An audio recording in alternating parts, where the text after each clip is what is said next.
प्यारे दोस्तों, आज हम आपको वाक्य सुनाने वाले हैं। एक मासूम बच्चा जो माँ की कब्र से लिपट कर रो रहा था। बच्चे के रोने पर माँ कब्र से बाहर आ गई। बच्चा जब माँ की कब्र पर फुट फुट कर रो रहा था तो माँ की रूह कब्र से बाहर निकल आई। माँ क्या होती है और जब इसकी औलाद को तकलीफ पहुंचती है तो इस पर क्या बती है। आज का यह हैरत अंगेज वाकया सुनकर आपका ईमान ताजा हो जाएगा। माँ से मोहब्बत करने वाले इस वाकया को आखिर तक जरूर सुनिए। यह वाकया है भारत के एक गांव का। इस गांव में एक गरीब औरत और इसका शौहर अपने एक बेटे के साथ रहते थे। वह औरत बहुत ही नेक और परहेजगार थी। इस औरत का नाम नफीसा था। नफीसा के घर में हर वह खुशी थी जो वह चाहती थी, लेकिन अल्लाह ने एक खुशी से इसे महरूम रखा था। वह खुशी थी औलाद की। इन दोनों मियां बीवी की कोई औलाद नहीं थी। शादी को 5 साल गुजर गए थे। लोग नफीसा को तरह तरह की बातें सुनाते और ताने देते कि तुम बांझ हो, औलाद पैदा नहीं कर सकती। इसके शौहर को कहते कि तुम दूसरी शादी कर लो, 5 साल हो गए हैं तेरी, इस बीवी ने तुझे औलाद की खुशी ना दी। नफीसा जब लोगों की यह बातें सुनती तो दिल ही दिल में रोने लग जाती। वह अल्लाह से दुआ करती कि या अल्लाह, मेरा ईमान तुझ पर है, अगर तू मेरी दुआ नहीं सुनेगा तो कौन सुनेगा। ये ताने या लोगों की बातें मेरा दिल तोड़ रही हैं। अगर मेरी किस्मत में औलाद तूने नहीं लिखी तो मुझे नहीं पता। तू मेरी किस्मत में औलाद लिख दे, क्योंकि तू तो दुआ मांगने वालों की दुआ कबूल करता है। इसी तरह कुछ ही दिन गुजरे थे। अल्लाह ताला ने नफीसा के तवक्क का इनाम इसे दे दिया। एक दिन नफीसा की तबीयत खराब हुई। जब उसका शौहर उसे डॉक्टर के पास लेकर गया तो डॉक्टर ने बताया कि तुम्हारी बीवी मां बनने वाली है। यह बात सुनकर दोनों मियां बीवी खुशी से फूले न समाये। नफी अल्लाह का शुक्र अदा करने लगी। अब वह दोनों बहुत खुश रहने लगे। जो लोग इन्हें ताने देते थे, अब वही लोग इनकी तारीफें कर रहे थे कि अल्लाह ने इसके तवक्क का इनाम दे दिया। यह सब्र करती रही और लोगों की बातें सहती रही। नफीसा बहुत खुश थी। इसका शौहर भी इससे बहुत खुश था। आखिरकार वह दिन भी आ गया जिस दिन नफीसा ने एक प्यारे से बेटे को जन्म दिया। जब नफीसा ने बेटे को पैदा किया तो खुदा का करना ऐसा हुआ कि नफीसा की तबीयत बच्चे की जचगी के दौरान अचानक से बहुत बिगड़ गई। इस दर्द के साथ वह इस दुनिया से चली गई। नफीसा वफात पा चुकी थी। इसका शौहर एक तरफ खुशी देखकर और दूसरी तरफ अपनी बीवी की जुदाई देखकर बहुत परेशान था। वह अंदर से टूट चुका था। एक तरफ अल्लाह ने बेटे की खुशी दी, दूसरी तरफ उसकी बीवी से छोड़कर चली गई। वह अपने बेटे को भी ना देख सकी, जिस औलाद को पाने के लिए वह तड़प रही थी। आखिरी वक्त में अपने बच्चे का चेहरा भी ना देख सकी। अब मैं क्या करूंगा? इसके बगैर मैं अपने बच्चे को कैसे पालूंगा? वह बहुत रोने लगा, क्योंकि इसे अपनी बीवी से बेइंतहा प्यार थी। वह कहने लगा कि तू मुझे छोड़कर मत जा, मैं तेरे बेटे की परवरिश तेरे बगैर कैसे करूंगा। लेकिन क्या हो सकता है, आजमाइश बहुत बड़ी थी। अल्लाह ताला ने इसे हौसला दे दिया और वह सब्र कर गया। वह अपने बच्चे का ख्याल खुद रखने लगा। नफीसा की ख्वाहिश थी कि इसके बेटे का नाम समीर हो, तो इसने अपनी बीवी की ख्वाहिश पर अपने बेटे का नाम समीर रखा। ऐसे ही दिन गुजरते गए और समीर थोड़ा बड़ा होता गया। इसका बाप इसकी अच्छी तरह परवरिश कर रहा था। इसे मां की कमी कभी महसूस ना होने दी। इसे अच्छे स्कूल में दाखिल करवा दिया। अब वह अपने बेटे की मां भी था और बाप भी था। समीर को कभी भी इस बात का एहसास नहीं हुआ था कि इसकी मां नहीं है, क्योंकि बाप ने इसे हर वह चीज लाकर दी थी जो वह मुंह से निकालता था। इसका बाप उसे फौरन पूरा करता, हमेशा खुश रखता। इसे मां की कमी कभी महसूस ना होती। इसका बाप इसकी आंख में कभी आंसू ना आने देता, क्योंकि वह अपने बेटे से बेइंतहा मोहब्बत करता था। लोग इसकी तारीफें करते कि बीवी के मरने के बाद वह अपने बेटे की कितनी अच्छी तरह से परवरिश कर रहा है। वह खुश थे।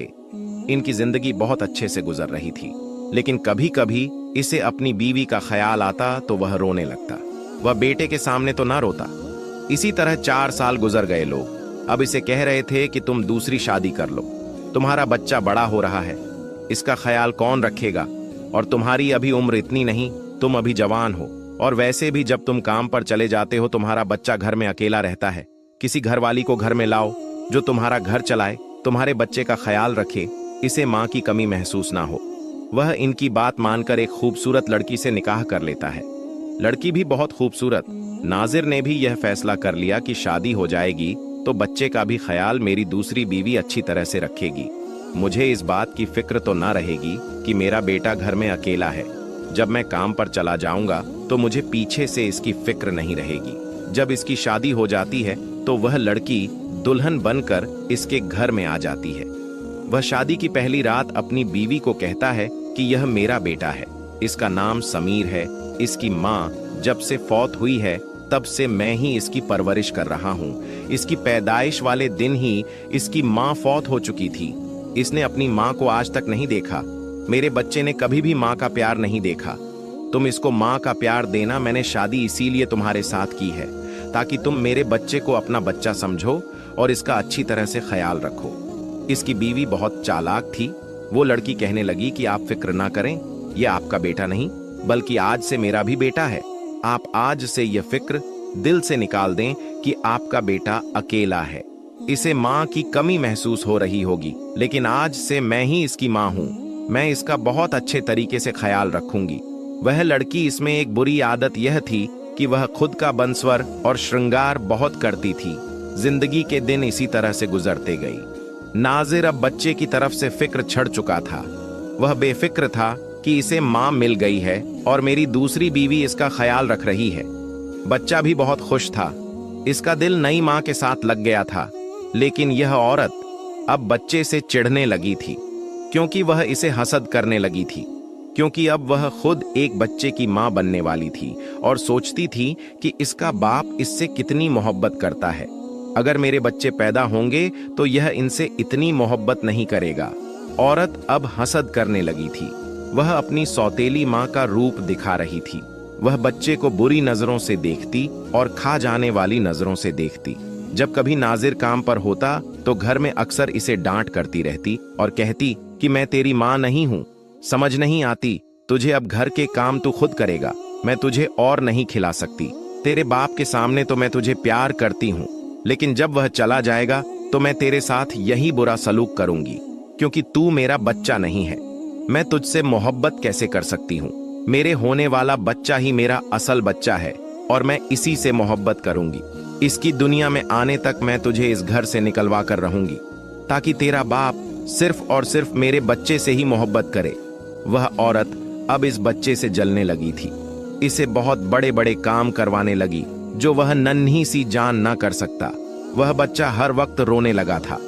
अब इसे अपनी माँ की कमी महसूस होने लगी थी, क्योंकि वक्त के साथ बच्चा बड़ा होने लगा था और इसे हर चीज की समझ आने लगी थी कि यह मेरी सगी माँ नहीं है। क्योंकि नाजिर भी अपने बेटे को अब इसकी असली माँ की कब्र पर ले जाने लगा था और बताता था कि यह तुम्हारी अम्मी है। अपने बाप को भी डर के मारे ना कहता। एक दिन इसकी माँ ने इसे बहुत जुल्म वाला काम करवाया तो वह रोता हुआ अपने बाप के पास आया और कहा कि अम्मी जान, सौतेली माँ मुझे बहुत जुल्म करती हैं, भारी भारी काम करवाती है, मुझे मारती रहती है। स्कूल से आने के बाद वह मुझे खाना तक नहीं देती और कहती है कि अगर तूने बाप को बताया तो मैं तुझे जान से मार दूंगी।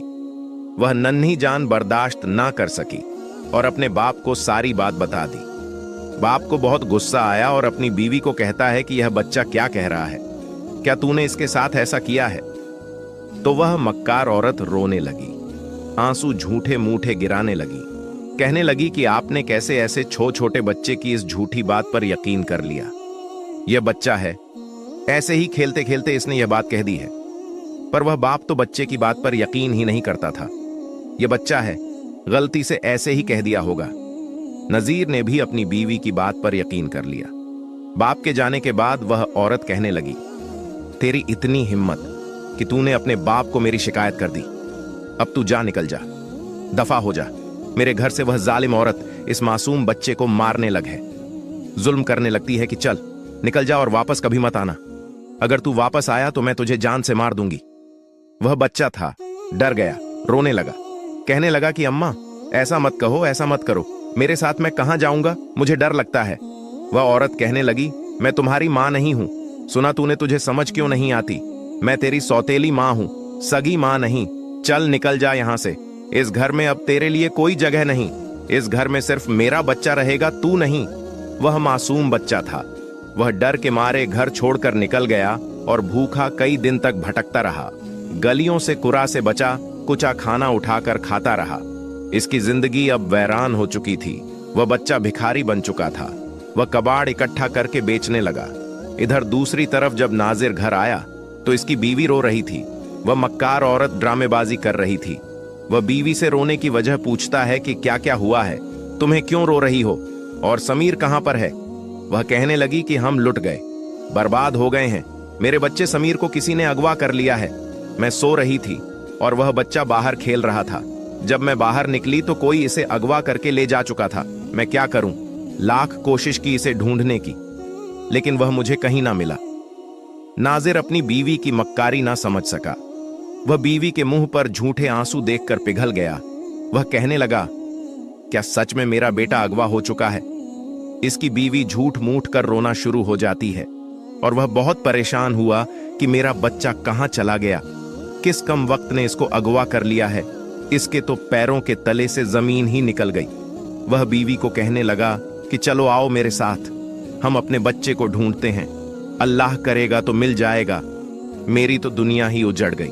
मैं क्या करूंगा इसके बगैर? मैं तो मर जाऊंगा। इस चालाक औरत के साथ वह इसे गलियों में तलाश करने लगा।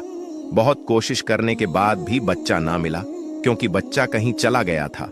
वह मासूम बच्चा यूं ही दर बदर भटकता रहा। वह समीर अब मां की याद में रोता रहता।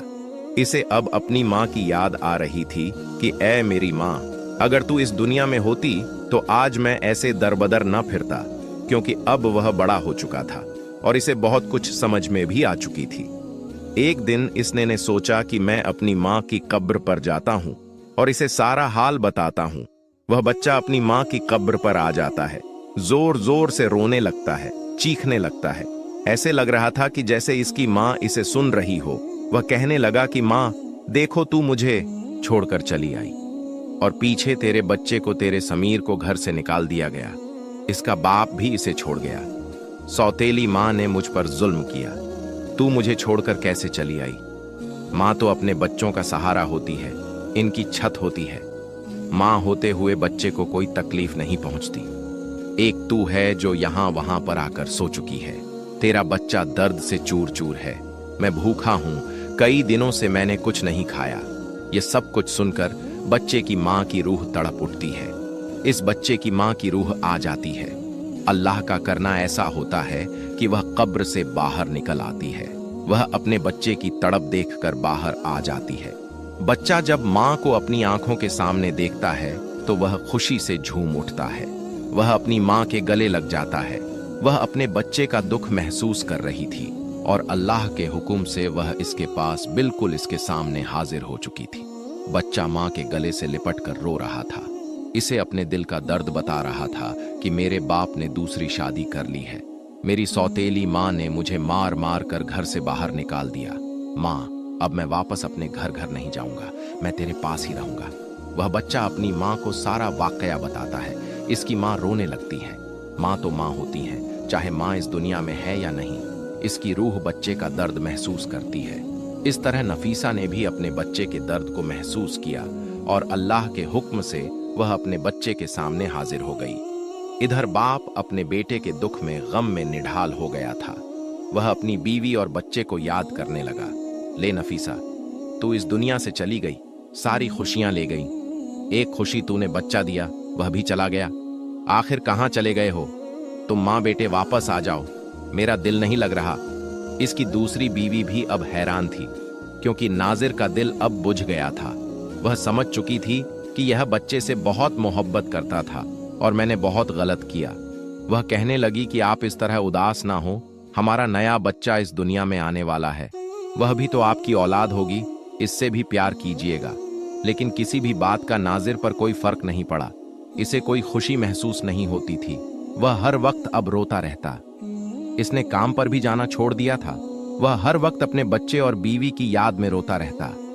एक दिन वह कब्रिस्तान अपनी बीवी की कब्र पर गया तो वह यह मंजर देखकर कांप गया, क्योंकि इसकी बीवी और उसका बच्चा कब्र पर बैठे खाना खा रहे थे। इसकी बीवी इबादत में मसरूफ थी।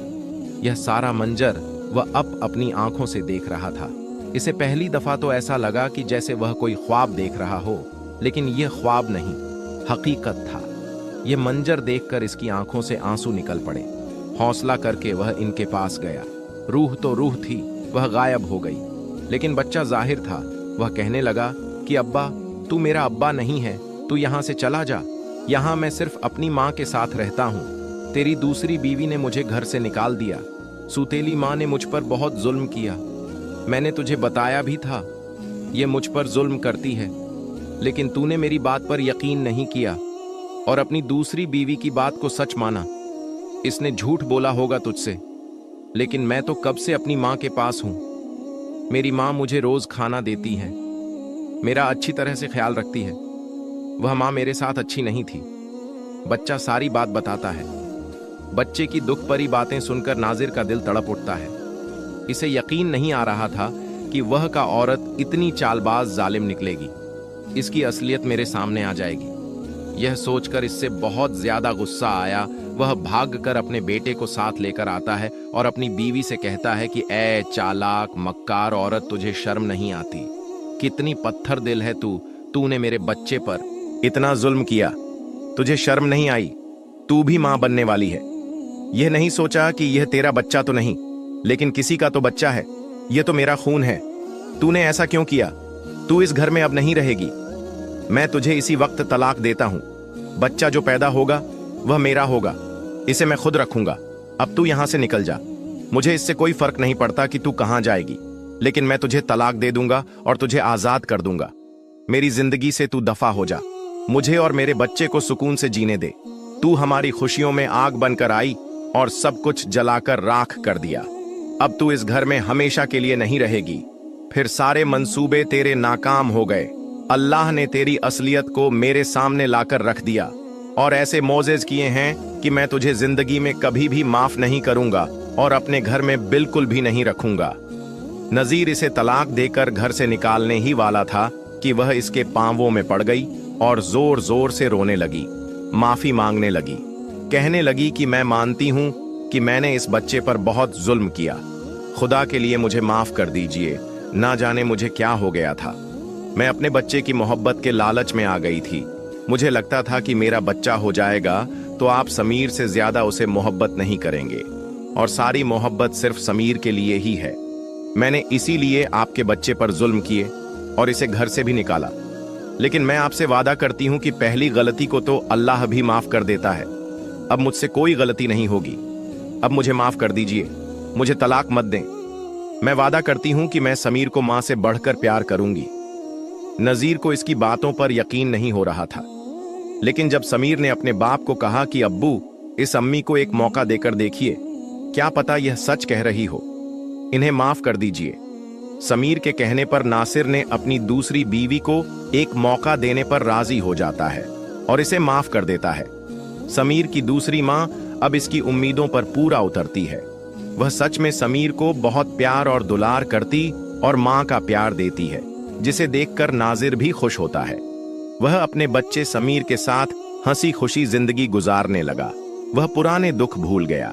इसका बच्चा भी अब जिंदगी की नई खुशियों में चला गया था। मां तो मां होती है। अगर मां जिंदा है तो अपने बच्चे पर कभी भी आंच नहीं आने देती।